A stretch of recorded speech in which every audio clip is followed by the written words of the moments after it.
오늘 우리에게 주신 하나님 말씀은 시편 9편의 말씀입니다. 시편 9편 1절에서 20절까지 말씀입니다. 구약성경 808면에 있습니다.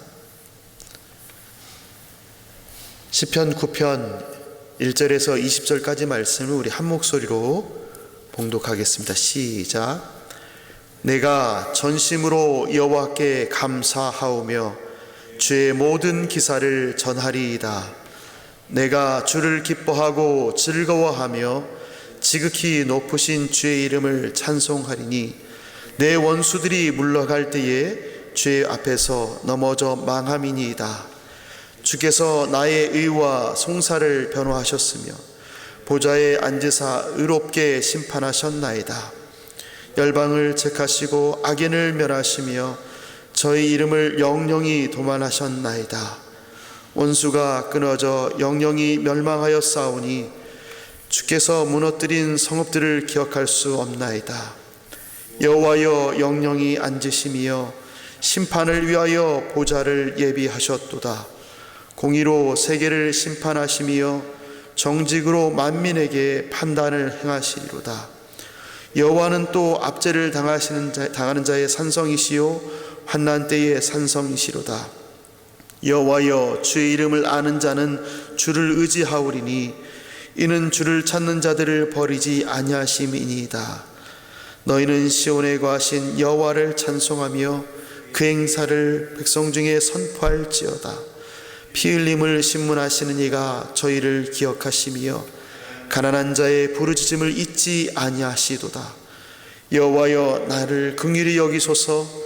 나를 사망의 문에서 일으키시는 주여 미워하는 자에게 받는 나의 곤고를 보소서. 그리하시면 내가 주의 찬송을 다 전할 것이요 딸 같은 시온의 문에서 주의 구원을 기뻐하리이다. 열방은 자기가 판 웅덩이에 빠짐이여 그 숨긴 그물에 자기 발이 걸렸도다.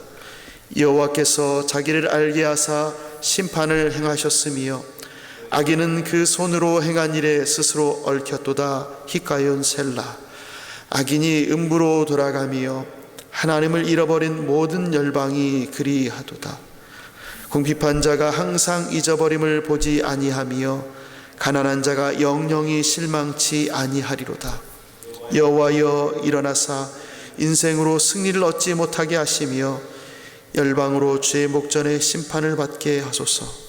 여호와여 저희로 두렵게 하시며 열방으로 자기는 인생뿐인 줄 알게 하소서. 셀라. 아멘. 말씀을 나누기 전에 광고를 먼저 드립니다. 오늘부터 목회자 수련회가 있는데요, 새벽 기도회도 있습니다. 혹시나 내일과 모레가 쉬는 줄 알고 안 나오시면 안 되고요, 새벽 기도는 이어집니다. 오늘 말씀을 가지고 억압받는 자들의 피난처라는 제목의 말씀을 나눌 텐데요, 우리는 잊혀짐에 대한 서운함과 두려움이 있습니다. 열심히 수고했는데 아무도 기억해주지 않을 때 우린 참 서운합니다. 또 부르짖었으나 아무도 듣지 않은 것 같은 시간들을 보낼 때 하나님 과연 계신가? 내가 다른 곳에 허공에 이야기를 하고 있는 것은 아닌가? 때로는 두려운 마음도 생기기도 합니다. 이민의 세월 속에서, 오랜 병상에서 또 알아주는 이 없이 그 섬김의 자리에서 우리는 종종 잊혀진 사람처럼 살아가고 있습니다. 또 그렇게 내가 잊혀지고 있다라고 느껴지기도 합니다. 때로는 그것 때문에 두렵기도 합니다. 시편 9편은 바로 그런 자리에 있는 사람에게 주시는 말씀입니다. 잊혀진 것 같았는데 말씀하시기를 하나님은 기억하신다는 겁니다. 하나님께 기억된 자가 부르는 노래입니다.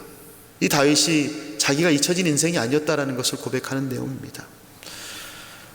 표제는 다윗의 시 영장으로 문나벳에 맞춘 노래라고 되어 있습니다. 이 문나벳이라는 표현은 시편에서 이곳에만 등장합니다. 그래서 정확한 의미는 알 수 없습니다. 저술 배경도 없습니다. 어떤 배경에서 이 시편을 썼는지 내용이 없습니다. 내용에도 관련된 표현이 없습니다.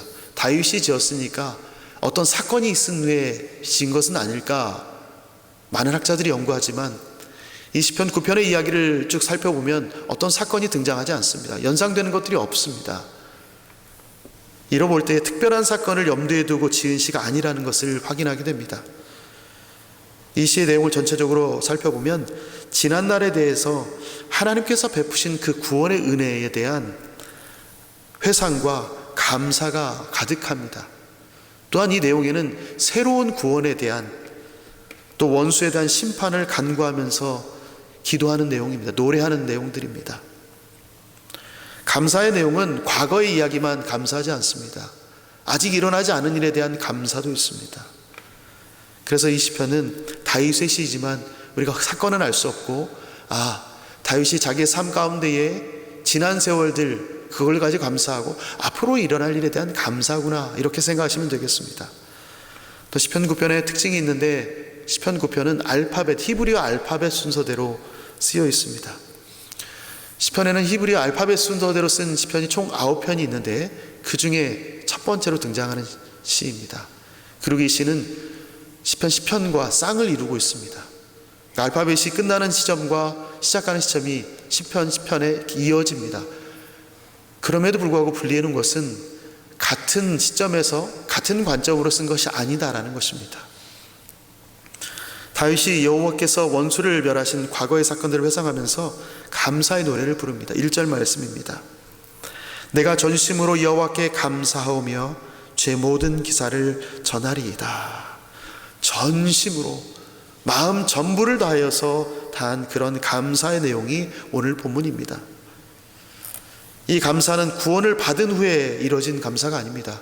내가 이런 일이 있었습니다. 아주 감사한 일이 있습니다. 좋은 일이 있었습니다. 나를 환난에서 구원하셨습니다. 내가 구덩이에서 건짐을 받았습니다. 이후에 일어난 감사가 아닙니다. 여전히 고통과 사망의 위협이 있는 중에 다윗이 감사의 노래를 부른 것입니다. 감사할 수 없는 그런 조건일 때에, 현실은 여전히 불의하고 사망의 문에 이른 듯 위태롭지만 그는 하나님의 신실하심, 하나님의 성품, 이전에 행하신 일들을 기억하고 그 기억에 의존해서 절대적으로 감사하고 있습니다.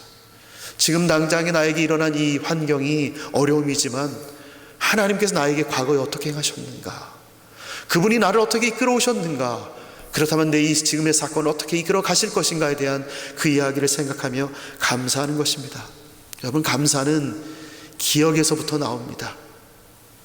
받은 은혜를 세어보는 사람만이 진심으로 감사할 수 있습니다.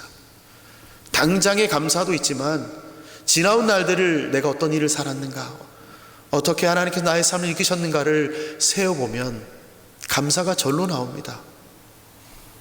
길지 않은 목회자로서의 삶을 살았지만 그때마다 확인하는 것은, 감사가 많은 성도님들을 보면 그분들은 참 기억력이 좋다는 거예요.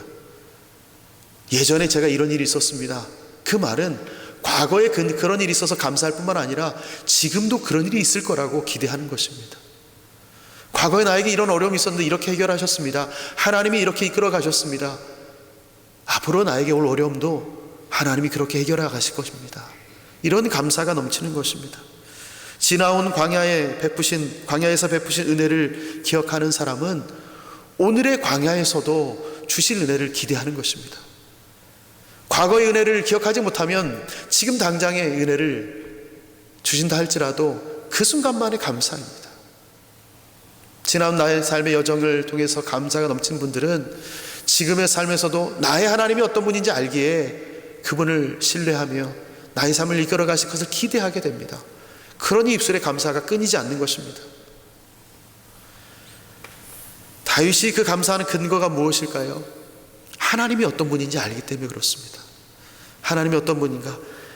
다윗이 고백하는 하나님입니다. 우리 4절 말씀인데요, 4절 말씀 함께 읽어보겠습니다. 시편 9편 4절입니다. 함께 읽습니다. 시작. 주께서 나의 의와 송사를 변호하셨으며 보좌에 앉으사 의롭게 심판하셨나이다. 그분은 의로운 판결을 내리시는 공정한 재판장이십니다. 다윗이 경험하는 세상은 전혀 의롭지가 않습니다. 여전히 불의합니다. 우리가 사는 세상도 여전히 불법이 행행하고 있습니다. 포악한 악인들이 처벌을 받지 않고 오히려 승승장구하며 사는 모습들을 가끔 보게 됩니다. 그들을 볼 때마다 저는 속상한 마음도 있습니다. 어째서 저들이 이렇게 편안하게 사는가? 악을 저지르고도 부끄러움이 없는 세대를 보면서 어찌하여 이들은 입술에 부끄러움이 없는가 한탄할 때도 있습니다. 그들은 불멸할 존재인 것처럼 으스대기도 합니다. 거봐라, 내가 이렇게 살아도 나는 건재하다, 이렇게 말할 때도 있습니다. 그런 모습을 보면 억울하지만 때로는 화가 나지만 이 다윗은 알고 있습니다. 주께서 그들을 악행을 계수하실 때에, 그들이 잘못한 것을 하나하나 세워서 말씀하실 때에 그들 자신은 한낱 사람에 불과하다는 것을 뼈저리게 깨닫게 될 것이라는 것을 이 시인은 알고 있습니다. 지금 당장은 너희가 좋다라고 말하지만 하나님이 그 악행을 세고 계신다.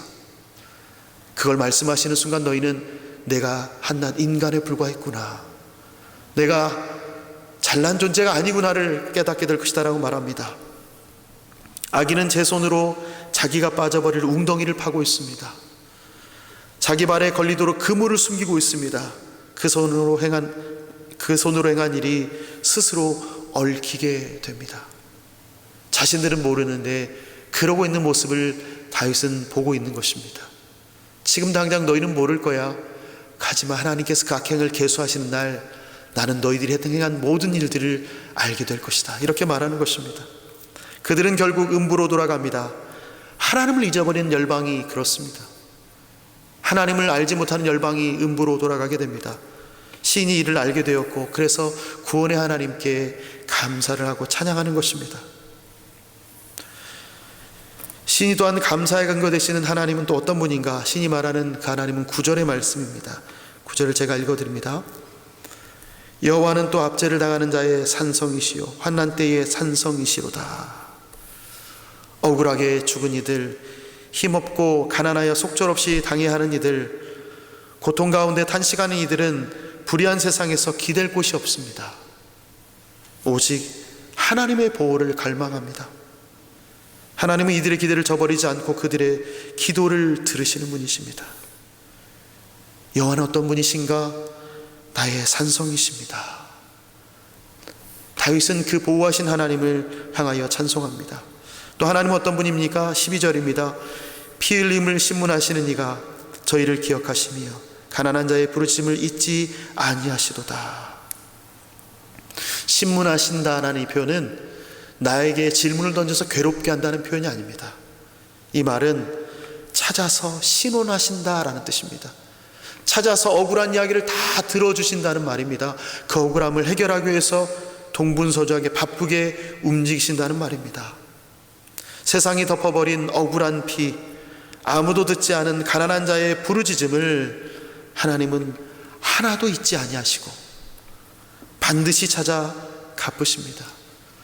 사람의 기억은 짧아서 은인도 잊어버리고 약속도 잊어버리지만 하나님의 기억은 영원하여서 성도의 눈물 한 방울도 잊지 않으십니다. 우리 삶에서 그렇게 증거되고 있는 것입니다. 감사의 노래를 부른 다윗이 그 하나님께 부르짖습니다. 13절입니다. 여호와여 나를 긍휼히 여기소서. 나를 사망의 문에서 일으키시는 주여 미워하는 자에게 받는 나의 권고를 보소서. 다윗의 탄원입니다. 속에 있는 모든 이야기를 털어놓은 것입니다. 다윗은 이 탄원을 하면서 모든 것이 다 해결되어서 감사하는 것이 아닙니다. 여전히 고통 가운데 있습니다. 여전히 힘든 가운데 있습니다. 하지만 해결하실 하나님을 알기에 그 문제 한 가운데서 하나님께 감사하는 것입니다. 지금 내가 감사해야 될 것 문제 해결돼서가 아닙니다. 여전히 있지만, 해결될 것이 있지만 하나님 앞에 하나님께 나의 감사를, 나의 문제들을 해결하실 것을 알기에 감사하는 것입니다. 하나님의 신실하심을 경험한 그는 고통 중이지만 침묵하지 않습니다. 앞으로 해결해야 될 문제들이 있지만 그 모든 일에 해결하실 하나님을 알기에 시온에 계신 하나님을 찬양하면서 그의 행하신 그의 행사를 백성 중에 선포합니다. 그 행사를 백성 중에 선포한다는 것은 나에게 행하셨던 모든 일들을 알린다는 것입니다. 만약에 다윗이 침묵했다면, 다윗이 아무 말도 하지 않고 가만히 있었다면 당시 사람들은 다윗이 만난 하나님을 알지 못했을 겁니다. 만약 우리가 침묵한다면 우리 주변에 있는 사람들은 내가 만난 하나님을 알 수가 없습니다. 그래서 가정에서 자녀에게, 일터에서 동료들에게, 이웃에게 우리가 겪은 하나님의 신실하심을 들려주는 것이 우리의 사명이 되는 것입니다. 내가 말하지 않으면 내가 만난 하나님을 누구도 알 수 없습니다. 시온에 계신 여호와를 찬송하며 그 행사를 백성 중에 선포하는 예배의 삶이 곧 선교의 삶입니다. 곧 선교입니다. 이 시의 마지막 기도처럼 인생은 자기가 사람일 뿐일 줄 알 때에 비로소 하나님을 알게 됩니다. 아하, 내가 사람이구나, 하나님의 존재가 있구나를 알게 됩니다. 이 새벽 아무도 기억해 주지 않은 그때의 수고와 눈물을 하나님이 낱낱이 기억하고 계십니다. 내가 홀로 있는 것 같을 때에, 외로울 때에, 서운할 때에, 두려울 때에 하나님은 우리의 모든 것들을 잊으신 것이 아니라 기억하고 계시고, 그 상황들을 버린 것이 아니라 지키고 계셨습니다. 십자가에서 잊히심으로 우리를 영원히 기억하시는 주님이십니다. 십자가에서 자신의 모습을 없애주시고 우리를 기억하신 분이십니다. 그 주님을 바라보면서 오늘 하루 전심으로 감사하고 우리의 행하신 많은 일들을 세상에 선포하는 복된 하루가 되시기를 예수님의 이름으로 축원합니다. 아멘. 영원히 보좌에 앉아서 공의로 세계를 심판하시는 하나님, 세상은 잊어도 주님 우리를 기억하십니다. 가난한 자의 부르짐을 잊지 아니하심을 감사합니다.